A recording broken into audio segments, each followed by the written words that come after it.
Welcome back to the Game Collection. I'm two-dimensional again, which can only mean one thing.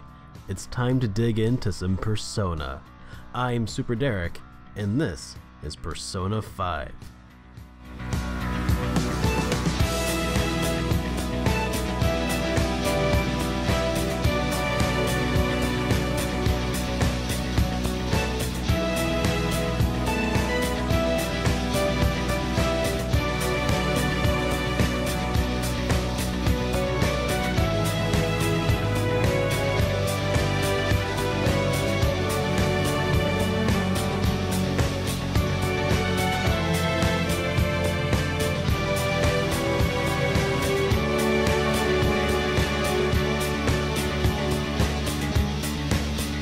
Persona 5 for myself, and probably the majority of JRPG fans, is the long-awaited 6th main installment in the Persona series. That's right, I said 6th. For more information, check out my Persona playlist in the corner. But for now, all you need to know is that Persona and I go way back. With well over 500 hours of love spread across each of the game's previous entries, it's little wonder I've been eagerly anticipating Persona 5 ever since it was announced in 2013. But was it worth the wait? Persona 5 starts very quickly, unlike the last several entries in Persona. In fact, you find yourself in battle within a few moments of beginning the game. The game picks up in medias res, during the intense climax of a grand heist. To cut to the chase, so to speak, things don't pan out so well, and the events leading up to this point are relayed to the player as our daring protagonist, now a prisoner, recounts his crimes to a prosecuting attorney. As it turns out, our hero was just a normal, everyday high school student who was falsely accused of assault and found guilty. He's been forced to move to Tokyo and live out his probation sentence under the roof of a harsh caretaker. While attempting to live a normal life, he and a stranger get sucked into some kind of alternate dimension shaped by the twisted desires of a corrupted teacher. The two are taken prisoner. It is in this world that our hero learns how to draw out their inner strength, their personas, and manage to escape.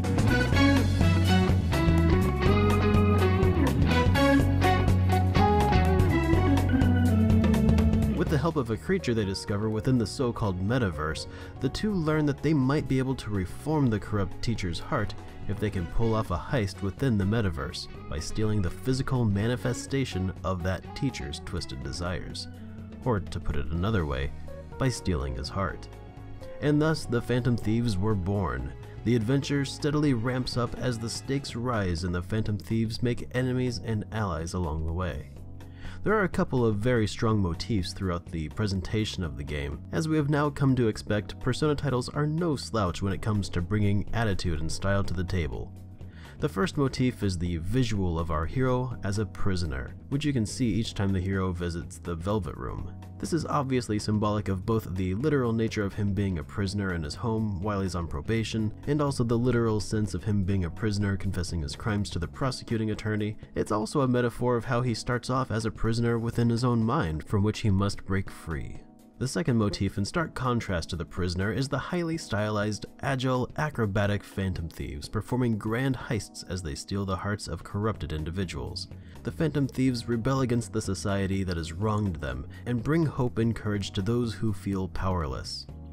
The story centralizes around the theme of individuals breaking the chains that bind them in order to rebel against an unfair system. Turning back, the skull of rebellion is your flag henceforth!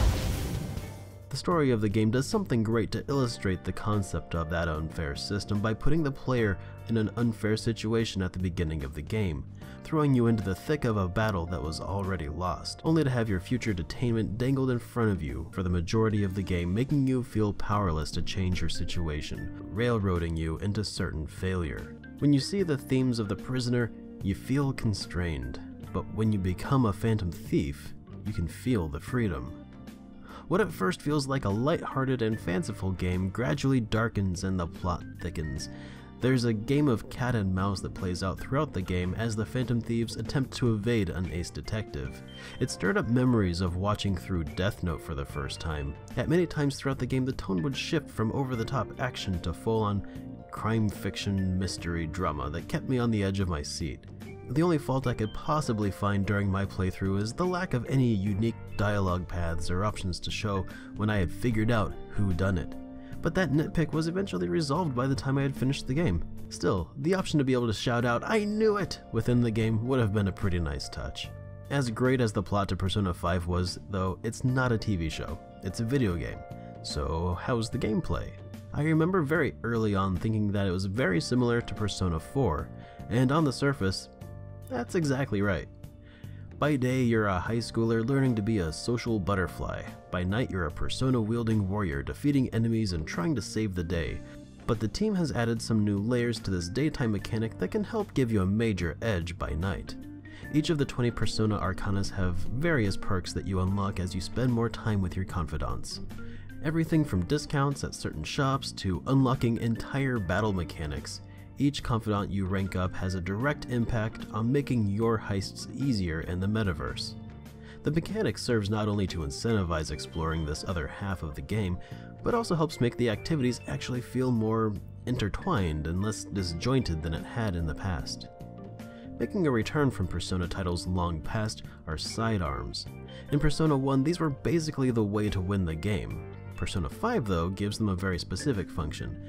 You have a limited amount of ammo, so you can't really rely on them too heavily, but well-placed bullets can certainly turn the tide against some otherwise problematic enemies.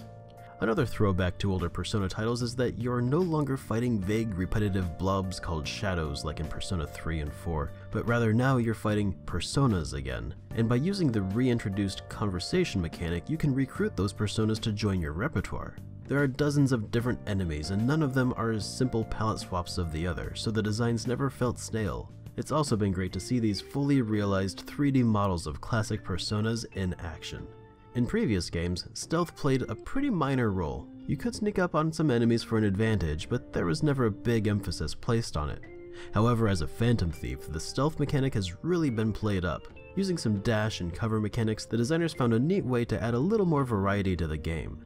Sneaking up on enemies is pretty easy to do and gives you a nice advantage, but failing to do this will cause the enemies in the area to go on high alert, eventually forcing you to exit the dungeon for the remainder of the day.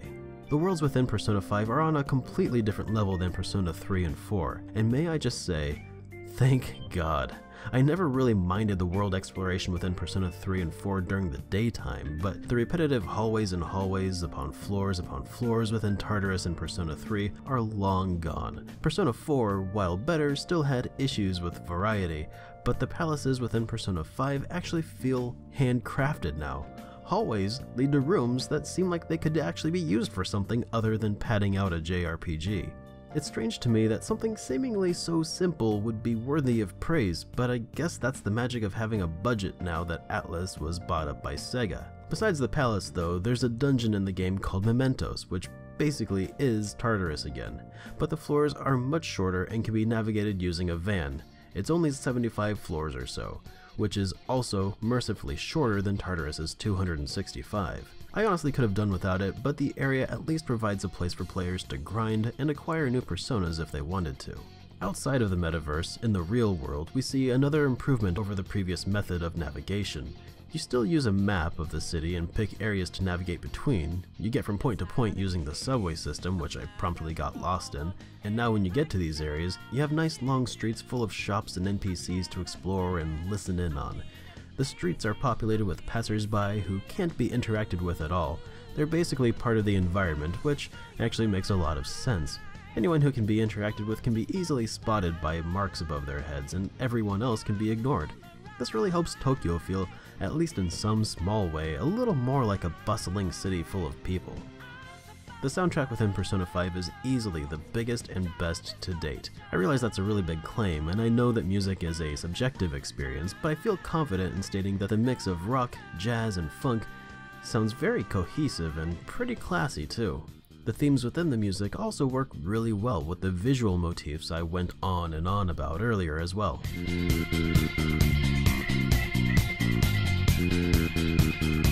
So you know that we out there, swatting lines in the making.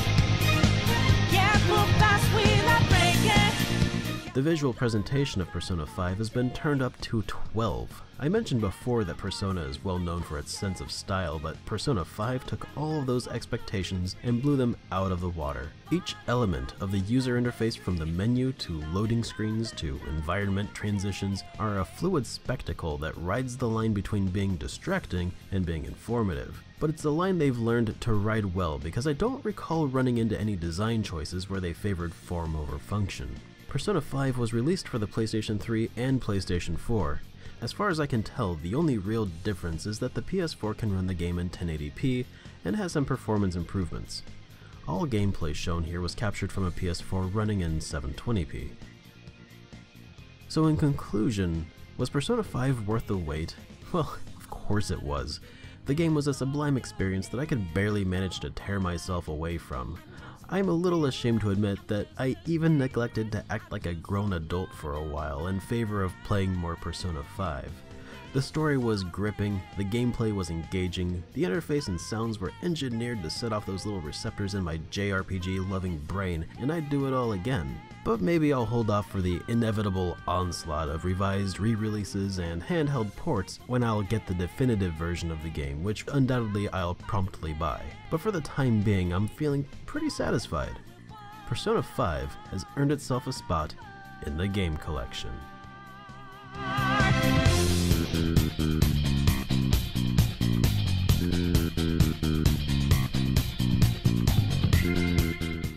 This episode of the Game Collection has been made possible thanks to the generosity of my Patreon supporters. In particular, I'd like to send a special shout out to Ignazio Tufano, who in a twist of fate was able to see to it that a pre-order exclusive edition of the game made its way into my hands after GameStop dropped the ball. Thanks, Ignazio, and thank you all for your continued support. Took the mask off to be free.